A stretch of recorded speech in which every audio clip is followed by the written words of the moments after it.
नमस्ते दोस्तों, मैं शीलावती आप सभी का मेरे चैनल में फिर से स्वागत करती हूँ। तो आज जो मोटिवेशनल स्टोरी मैं आप सभी के सामने बताने वाली हूँ, उसका टॉपिक तो आपको पहले पता चल गया है। It's about what is your value, यानी आपकी अहमियत क्या है। तो कहानी को पूरा सुनने के पहले मैं चाहती हूँ आप 2 सवाल अपने आप से पूछें। पहला कि जब भी आप किसी ग्रुप में जाते हो या किसी लोगों के बीच में जाते हो, तो क्या आपको ऐसा फील होता है कि आपको उनके बीच में एक्सेप्टेंस नहीं मिल रही है, यानी आप वहां होकर भी नहीं हो? क्या कभी आपके साथ ऐसा हुआ है? और दूसरा कि आपने किसी के लिए बहुत कुछ किया, लेकिन उसके बावजूद भी आपको किसी ने किसी भी तरह का एप्रिसिएशन नहीं किया। तो अगर ये 2 फैक्टर आपके साथ हो चुकी है तो आपके लिए ये कहानी है। तो चलिए शुरू करते हैं आज की कहानी। तो दोस्तों, कहानी कुछ इस तरह है कि एक बार एक रास्ते के बगल में एक शॉप हुआ करता था, ठीक है। तो शॉप के ऊपर एक बोर्ड लगा हुआ था जिस पर लिखा हुआ था कि puppies for sale. Okay, puppies यानी कुत्ते के बच्चे, ठीक है, पिल्ले जिन्हें हम लोग कहते हैं। तो वो देखकर नेचुरली बहुत अट्रैक्टिव लगता है। तो उसी दुकान के बगल से एक बच्चा गुजर रहा था और उसने वो बोर्ड को पढ़ा। तो वो बोर्ड को पढ़ते ही उसको थोड़ा क्यूरियस हुआ कि अंदर क्या होगा, पपी कैसे दिखते होंगे। तो वो अंदर जाता है और दुकानदार से जाकर पूछता है कि अंकल आपके यहाँ पपी के कितने प्राइस है, कितने में आप पपीज को बेच रहे हैं? तो अंकल ने कहा, बेटा यहाँ तो पपी 100 से 500 के अंदर बिक रहे हैं। क्यों, आप क्यों पूछ रहे हो? तो फिर उस लड़के ने अपनी पॉकेट में हाथ डाला और उसने देखा कि उसके पॉकेट में सिर्फ 50 रुपए थे। तो उसने कहा, अंकल मेरे पास तो 50 रुपए हैं, क्या मैं आपके साथ वो पप्पी देख सकता हूँ आपकी दुकान में जाकर? तो अंकल हंसने लगे, वो दुकानदार नेचुरली, क्योंकि देखने के लिए तो कोई आपको पैसे नहीं लगते ना। तो फिर भी उसने उस बच्चे को दुकान के अंदर ले गया और वहां उस बच्चे ने देखा कि बहुत सारे कुत्ते के जो बच्चे हैं, पपीज लोग दौड़ा दौड़ी कर रहे हैं। तो उनमें से एक जो पपी था वो ठीक से नहीं दौड़ पा रहा था, थोड़ा सा लंगड़ रहा था। तो उसने अपने दुकानदार से फिर से सवाल किया कि अंकल वो वाला जो पपी है वो ऐसे लंगड़ क्यों रहा है? तब दुकानदार ने कहा, एक्चुअली वो बचपन से ही है ना, उसके कमर का एक हड्डी थोड़ा टूटा हुआ है। तो डॉक्टर ने कहा कि वो कभी भी सीधे नहीं दौड़ पाएगा, वो हमेशा के लिए ऐसे ही लंगड़ाता रहेगा।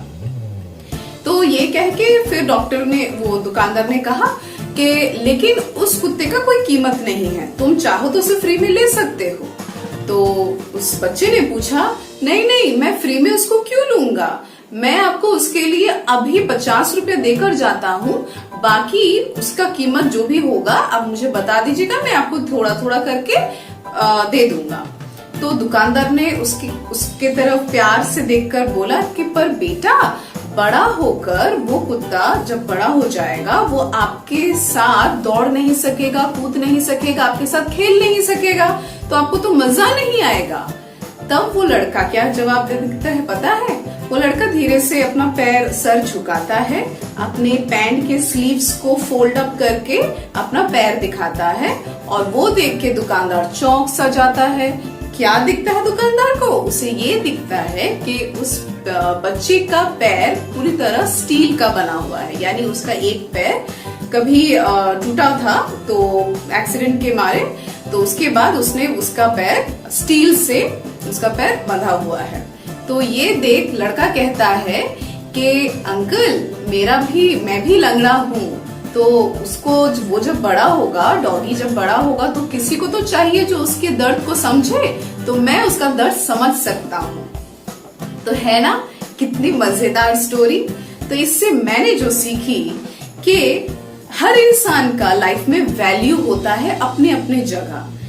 जैसे जब मैं ये स्टोरी सुनी थी, ये तब मैं कॉलेज में हुआ करती थी। तो कॉलेज में उस टाइम मेरे जो फ्रेंड्स ग्रुप बने हुए थे, वहां पे मैं जल्दी से अपना एक्सेप्टेंस नहीं क्रिएट कर पा रही थी।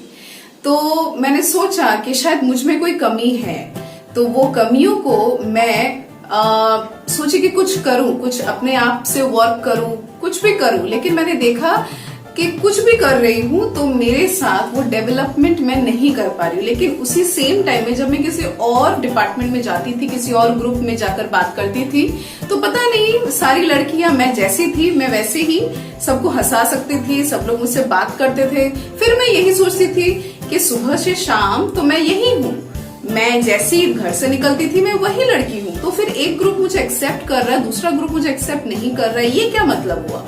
फिर मुझे जब ये कहानी सुनने में आया या मैंने कहीं पढ़ा था, तब मैं समझी कि जहां जिस ग्रुप में या जिस इंसानों के बीच में आपका एक्सेप्टेंस हो, आपका एक्चुअली वैल्यू वही लोग समझते हैं।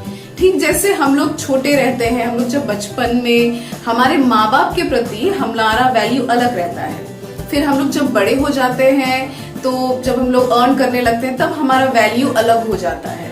जब हमारी शादी हो जाती है तब हमारे इन लॉज के साथ, हमारे हस्बैंड या वाइफ के साथ हमारा और भी रिश्ता अलग हो जाता है। हमारा वैल्यू, हमारा पर्सपेक्टिव यानी इंडिविजुअल वैल्यू अलग होने लगता है। उसके बाद जब हम लोग पेरेंट्स बन जाते हैं, हमारे बच्चों के सामने हमारा वैल्यू अलग होता है।